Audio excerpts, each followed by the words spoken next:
কোনো একটি বস্তুর বিক্রয় মূল্য হয় 1920 টাকা এবং 4% ডিসকাউন্ট দেওয়া হয়, বস্তুটির ধার্য মূল্য হয়। তাহলে এখানে দেখো 1920 টাকা, তাহলে বিক্রয় মূল্য থেকে যদি আমরা ধার্য মূল্যে যাই, মানে ব্যাকে গেলে 100 উপরে, তাহলে 1920।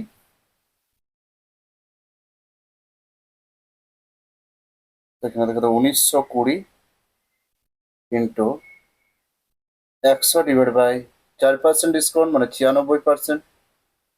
তাহলে 96 দুগুণে 192। তাহলে এখানে ধার্য মূল্য হয়ে গেল 2000 টাকা। Option B answer. তো দেখো এই টাইপের অঙ্ক, প্রফিট লস অ্যান্ড ডিসকাউন্ট। তাহলে এখানে দেখো মার্কেট প্রাইস,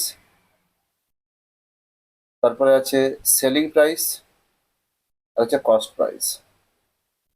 তাহলে দেখো এই বিক্রয় মূল্য থেকে ক্রয় মূল্যে গেলে 100 উপরে,